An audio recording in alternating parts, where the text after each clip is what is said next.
Olá, nessa terceira parte do procedimento comum, nós vamos ver as três últimas fases do procedimento de licitação: a habilitação, os recursos e a homologação. Vamos a elas. Na habilitação, a administração pública pretende verificar se aquele licitante vencedor tem condições de ser contratado, se ele está com sua documentação em dia, se ele atende a normas técnicas, e é por isso que a administração verifica, então, alguns critérios. São eles: a habilitação jurídica. Na habilitação jurídica, a administração pública verifica o contrato social, o CNPJ, o CPF, se for pessoa física, a possibilidade de participar, ou seja, se aquele licitante existe legalmente, se ele tem documentação válida e se ele pode assinar um contrato com a administração pública. O segundo critério é o critério de regularidade fiscal. Nesse segundo critério, a administração pública configurará balanço contábil, certidão negativa, garantia do valor do contrato, quitação de obrigações fiscais com os entes federativos e obrigações previdenciárias. Aqui trata-se de se ver se aquele licitante vencedor tem uma lisura na gestão de seus negócios, com seus débitos fiscais e previdenciários. Terceiro critério: qualificação técnica, social e trabalhista. Aqui a administração pública vai verificar se aquele licitante tem condições técnicas de executar o contrato. Pode-se tratar de um contrato de obra e a administração pública exigir que aquele licitante vencedor já tenha realizado uma obra semelhante. Isso é uma garantia de que ele terá condições de executar tecnicamente o contrato. Além disso, deve-se verificar se ele cumpre as normas trabalhistas, se ele assina as carteiras de trabalho, se ele respeita as normas de trabalho de menor, de trabalho de mulher. Todas essas são verificáveis e passíveis de eliminação, caso o licitante não cumpra com alguma delas. Qualificação econômico-financeira. Aqui, a empresa deve demonstrar que tem condições econômicos-financeiras de se manter ativa durante a execução do contrato. A administração pública não quer contratar uma empresa que está prestes a falir ou que pretende em breve fechar as portas. Portanto, ela deve provar que tem condições econômicas de se manter ativa, mesmo diante de uma inadimplência da administração pública, que poderá ficar um prazo sem pagar aquele contrato. Durante esse prazo, a administração pública quer ter certeza que o contrato continuará em vigência e em execução por parte daquele licitante vencedor. Qualquer descumprimento com relação à habilitação implica em eliminação do licitante vencedor. Veja que com a inversão das fases, aqui a administração pública habilita apenas um licitante.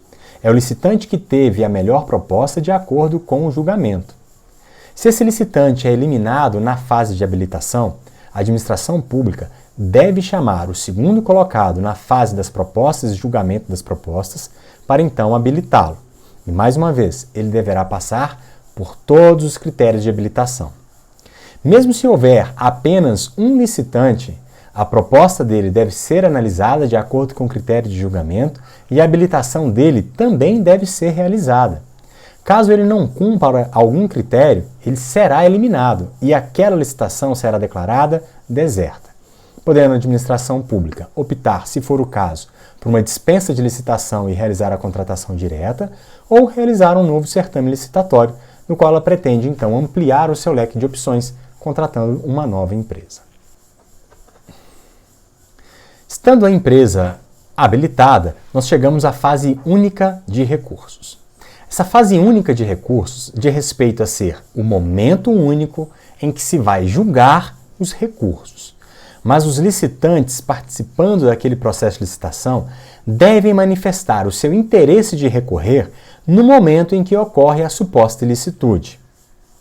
Ou seja, no ato praticado pela administração pública é que o licitante deve dizer: pretendo recorrer, e apresentar as suas razões de recursos, que serão julgadas agora, após a habilitação. O recurso ele pode ser dirigido tanto para o agente de contratação, como um pedido de reconsideração, quanto para o superior hierárquico. A depender quem recebe este recurso, nós teremos então uma reconsideração ou uma decisão do superior hierárquico com relação àquele ato administrativo, que poderá ser mantido, revogado ou anulado. Se for o caso, a administração pública deve voltar àquele ponto para realizar novos processos administrativos, que podem ser desde a proposta, o julgamento ou a habilitação de uma determinada empresa. O prazo geral estabelecido pela nova Lei de Licitações para a apresentação das razões de recursos é de 5 dias úteis. Habilitado. Decididas as fases de recurso, o processo sai do agente de contratação e volta para o superior hierárquico, que agora poderá homologar aquela licitação. A homologação significa verificar que todo o procedimento foi feito de maneira adequada. A homologação é decorrente do poder hierárquico. O superior hierárquico, então, vai revisar o ato do seu subordinado, o agente de contratação.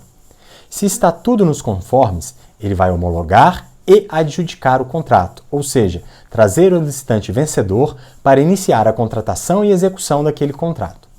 Por outro lado, nós podemos estar diante de uma situação de ilegalidade ou não interesse mais da administração.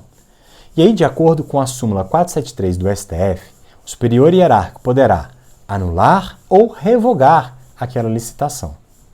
A anulação vai acontecer se nós estamos diante de alguma ilegalidade. E aí o superior hierárquico não faz a homologação e declara ilegal, anulada aquela licitação. Se há ali alguma inconveniência, ele pode revogar aquela licitação. Pode ser por uma situação emergencial, em que aqueles valores orçamentários são mais interessantes agora em um outro local do que naquela contratação pública. E aí ele justifica o seu ato administrativo naquela revogação. Caso a empresa vencedora, o licitante vencedor, já tenha tido dispêndios, ele pode requerer da administração pública o custeio desses dispêndios para que ele não tenha prejuízos por conta de uma decisão administrativa. Lembrando, a nova lei diz que o superior hierárquico é responsável pela decisão que toma. Responsabilidade essa que pode implicar em civil, penal e administrativa, inclusive por improbidade administrativa ou atos de corrupção. Portanto, a homologação ela é um momento de suma importância para a finalização do processo comum da nova Lei de Licitações. O procedimento comum da nova Lei de Licitações, como nós vimos, abrange, portanto, 7 fases. A fase preparatória, a fase do edital, a fase de propostas, a fase de julgamento, a fase de habilitação, a fase de recursos e a fase de homologação. Concluídas todas essas etapas, está-se pronto para a contratação pública. A depender da modalidade, essas fases vão ter alguma variação. No procedimento comum, nós teremos as modalidades de concorrência e de pregão. Para as outras modalidades previstas na nova Lei de Licitações, nós teremos alguns detalhes a acrescentar a este procedimento comum. Mas nós vamos ver isto em vídeos específicos. Espero vocês lá. Um abraço e até a próxima.